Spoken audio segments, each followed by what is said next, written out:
ఇలాంటి మాటలు బయట చెప్తే నన్ను ఖచ్చితంగా తంతారు. అందుకే మనలో మన మాటగా చెప్తున్నాను. జస్ట్ ఆలోచించడానికే తప్ప ఆచరించడానికి కాదు. అలానే ఈ ఆడియోకి వీడియోకి ఏ సంబంధం లేదు. తాత చేసే పని చూస్తూ నేను చెప్పే మాట వింటారని ఇలా ఈ వీడియోకి ఆడియో ఇస్తున్నాను. అసలు నేనేం చెప్పాలనుకుంటున్నానంటే, మనిషి పుట్టినప్పటి నుంచి పేరెంట్స్ అయినా టీచర్స్ అయినా ఏం చెప్తారో తెలుసా?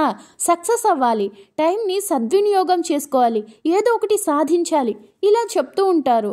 అయితే నేను కూడా మొన్నటి వరకు సాధించాలి, పేరు తెచ్చుకోవాలి, డబ్బు సంపాదించాలి, నలుగురిలో మనం ఒక ఐడెంటిటీ సంపాదిస్తేనే మన బ్రతుక్కి ఒక అర్థం అనుకుంటూ ఉండేదాన్ని. కానీ లైఫ్ అంటే ఏంటో అర్థమైన తర్వాత, మనిషికి అవసరమైనది ఏంటి, మనిషి సాధించాల్సింది ఏంటి అని తెలుసుకున్న తర్వాత, ఇన్ని రోజులు నాకు తప్పుడు సమాచారం ఎక్కిచ్చారేమో బుర్రకి, సక్సెస్ అంటూ ఫేక్ సక్సెస్ వైపు పరిగెత్తానేమో అనిపిస్తుంది. ఎందుకంటారా? మామూలుగా ఆలోచించండి. మనిషి సాధించినా సాధించకపోయినా ఎప్పటికైనా చచ్చిపోతాడు. సాధించిన వాడిని ఏమన్నా గుర్తుపెట్టుకుంటారా? ఒకవేళ గుర్తుపెట్టుకున్న వాడికి వచ్చే లాభం ఏంటి అంటే, నేనేం చెప్తానంటే, సాధించడం కోసమే బ్రతకడం కాదు, బ్రతుకుతూ సాధించాలి అంటాను.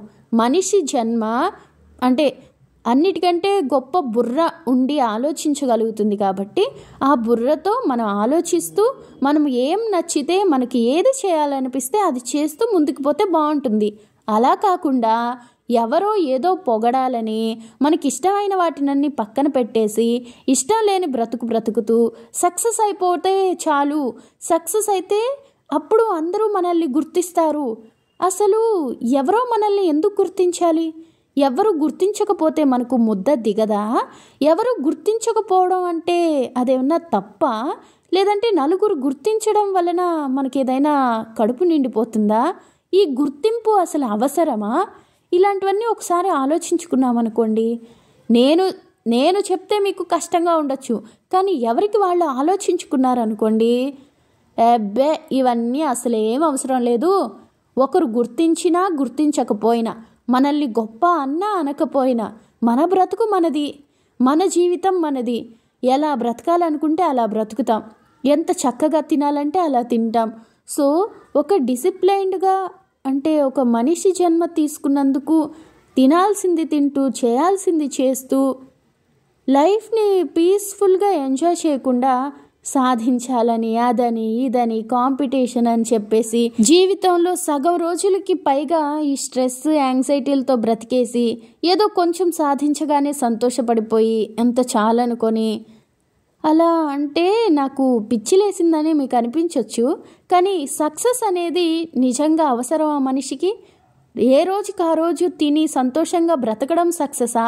లేదంటే నలుగురి చేత గుర్తింపు తెచ్చుకోవడం సక్సెసా? అంటే నలుగురితో గుర్తింపు తెచ్చుకోకూడదు అని నేను అనట్లేదు, కానీ ఆ గుర్తింపు కోసం మనం మోసం చేయడం, విపరీతమైన కష్టపడడం, మన శరీరాన్ని నానా హింసకి గురి చేయడం, ఇలా కాకుండా ఇష్టంగా కష్టపడి ఇష్టంతో మనం ఏదైనా సాధించుకోవచ్చు.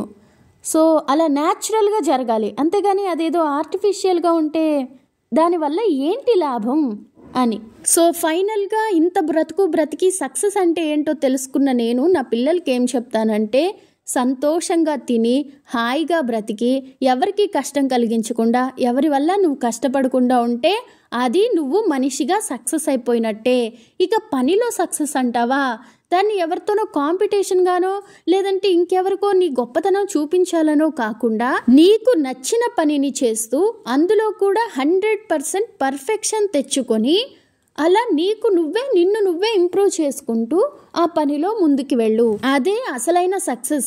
అది ఎవరైనా నలుగురు చూసి గుర్తించి ఓకే అంటే ఓకే, కాకపోయినా ప్రాబ్లం లేదు. ఇక్కడ నలుగురు గుర్తింపు కోసం బ్రతికి చావాల్సినంత అవసరం లేదు. ఎందుకంటే రాముడేలిన రాజ్యాలు, కృష్ణుడేలిన దేశాలు అన్నీ మట్టిగరిసిపోయినాయి. ఇక మనమెంత ఏదైనా సరే కాలంలో కలిసిపోవాల్సిందే.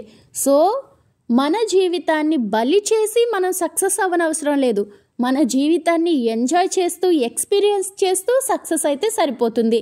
అలా ఎంజాయ్ చేయడమే సక్సెస్ కాబట్టి కొత్తగా వేరొక సక్సెస్ అవ్వకపోయినా నష్టం అయితే ఏమీ ఉండదు అని నా పిల్లలకి చెప్దామనుకుంటున్నాను. అయితే వీడియో చివరి వరకు విన్న కొంతమందికి ఏమనిపిస్తుందంటే ఇదేదో డిస్కరేజ్ చేసినట్టుంది, మనుషుల్ని సక్సెస్ కాకుండా మామూలుగా ఉంచేలాగా చేసినట్టుంది అనిపించవచ్చు. కానీ ఎవరికి వాళ్ళే ఒక్కసారి ఆలోచిస్తే అసలైన సక్సెస్ ఏంటో తెలుస్తుంది.